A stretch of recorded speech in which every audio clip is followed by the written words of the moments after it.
महाभारत में दुर्योधन ही ऐसा व्यक्ति था जिसने अहंकार के मद में चूर होकर अपने प्राण गंवा दिए थे। यदि वह अपने आप को सर्वोपरि ना समझता तो उसका ऐसा हश्र ना होता। उसके कारण पूरे कौरव वंश का नाश हो गया था। लेकिन क्या आपको ये पता है कि दुर्योधन की मृत्यु के बाद उसकी धर्मपत्नी भानुमति का क्या हुआ? नमस्कार दर्शकों, स्वागत है आपका द डिवाइन टेल्स पर एक बार फिर। बता दें कि एक बड़ी प्रसिद्ध कहावत है, कहीं की ईंट कहीं का रोड़ा, भानुमति ने कुनबा जोड़ा। इस कहावत में जिस भानुमति का नाम लिया जाता है वह कोई और नहीं बल्कि दुर्योधन की पत्नी है। महाभारत ग्रंथ में बहुत सी वीर कन्याओं जैसे कुंती, द्रौपदी, गांधारी समेत कई पात्रों का जिक्र किया गया है, लेकिन इसमें दुर्योधन की पत्नी भानुमति के बारे में काफी कम किया गया है। लेकिन ऐसा नहीं है कि दुर्योधन की पत्नी भानुमति का जीवन एक सामान्य स्त्री की तरह बीता। भानुमति का महाभारत के अलावा स्वयं का एक अलग इतिहास है। उससे पहले ये जान लीजिए कि कौन थी भानुमति। उल्लेख है कि भानुमति कलिंग के राजा चित्रांगद की बेटी थी। पृथ्वीलोक पर द्रौपदी के बाद जो सबसे सुंदर स्त्री थी वह भानुमति ही थी। वह सुंदर होने के साथ साथ सुशील व चतुर थी तथा विनम्र स्वभाव की महिला भी थी, तो उसके पिता ने उसका स्वयंवर रचाने की योजना बनाई।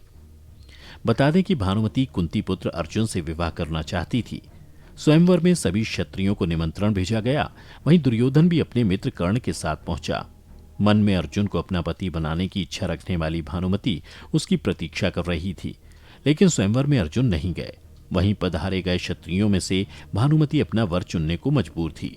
कहते हैं कि जब राजकुमारी भानुमति हाथ में माला लेकर अपनी दासियों के साथ दरबार में आई और एक एक करके सभी राजाओं के पास से गुजरी, जब वह दुर्योधन के सामने से भी गुजर के आगे चली गई तो दुर्योधन यह सब देखकर क्रोधित हो गया तथा भानुमति के हाथ से माला जबरदस्ती अपने गले में डलवा ली। यह सब देखकर सभी राजाओं ने अपनी अपनी तलवारें निकाल लीं। ऐसे हालात में दुर्योधन ने भानुमति का हाथ पकड़ा और वह उसे महल से जबरदस्ती उठा लाया। भानुमति किसी भी सूरत में उस अहंकारी दुर्योधन से विवाह नहीं करना चाहती थी, लेकिन उसके अपहरण में दुर्योधन के मित्र कर्ण ने भी उसकी मदद की। इधर राजा चित्रांगद भी अपनी बेइज्जती के कारण दुर्योधन से बेहद नाराज थे। इधर भानुमति को हस्तिनापुर ले आने के बाद दुर्योधन ने उससे ये कहा कि भीष्म पितामह भी अपने भाइयों के लिए अंबा, अंबिका और अंबालिका का हरण करके ले आए थे। यह सब सुनने के बाद ना चाहते हुए भी मजबूरी में भानुमति ने दुर्योधन को अपना पति स्वीकार किया। समय बीतता गया। दुर्योधन और भानुमति के 2 जुड़वां बच्चे हुए, जिनमें एक पुत्र था और एक पुत्री। भानुमति के पुत्र का नाम लक्ष्मण था, जबकि पुत्री का नाम लक्ष्मणा रखा गया था। अपनी माता की तरह लक्ष्मणा भी काफी सुंदर और चतुर बालिका थी। वह बचपन से ही एक वीरांगना की भांति अपना जीवन व्यतीत करती आ रही थी। जब वह बड़ी हुई तो एक मित्र के लिहाज से दुर्योधन ने लक्ष्मणा का विवाह कर्ण के पुत्र वृषसेन से करने की योजना बनाई। लक्ष्मणा भी उससे विवाह करना चाहती थी, लेकिन कुरुवंश की गरिमा बनाए रखने के लिए दुर्योधन ने अपनी पुत्री के लिए एक स्वयंवर का आयोजन किया, जिसमें पहले से यह तय कर दिया गया था कि लक्ष्मणा किसे वरमाला पहनाएगी। योजना के मुताबिक दुर्योधन ने सभी क्षत्रियों को आमंत्रित किया, किंतु दुर्योधन की यह योजना विफल हो गई, क्योंकि श्री कृष्ण के पुत्र साम ने जबरदस्ती लक्ष्मणा से विवाह कर लिया।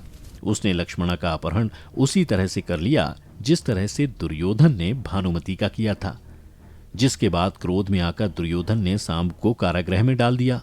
इस बात की जानकारी जब बलराम को लगी तब वे क्रोधित हो उठे और दुर्योधन पर प्रहार करने पहुंचे।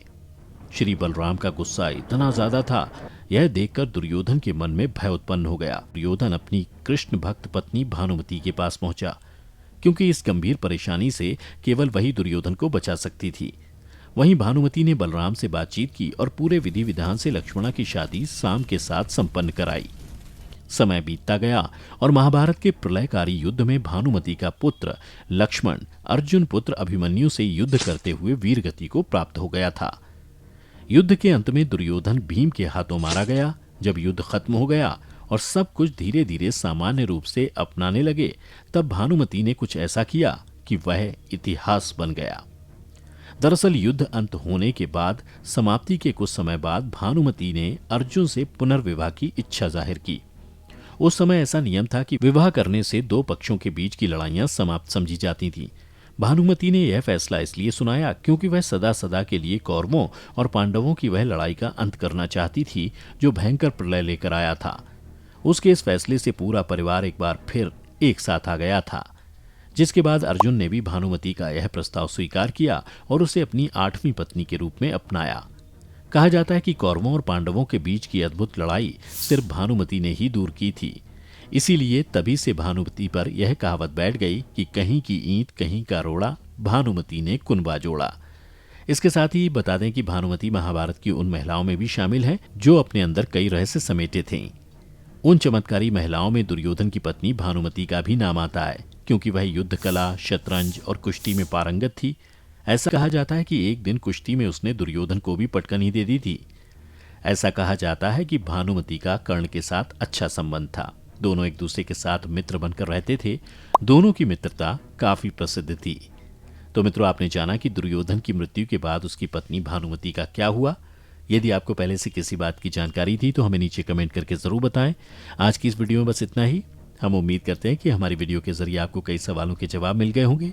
अगर ये वीडियो पसंद आई हो तो इसे लाइक और शेयर जरूर कीजिएगा। अगर आपने हमारे चैनल को सब्सक्राइब नहीं किया है तो जरूर करिए। इसके साथ ही मुझे दें इजाजत। इस वीडियो को अंत तक देखने के लिए आपका बहुत बहुत शुक्रिया। और हाँ, अब आप हमारे सभी वीडियो फेसबुक पर भी देख सकते हैं, जिसके लिए आपको फेसबुक पर द डिवाइन टेल्स के पेज को लाइक और फॉलो करना होगा।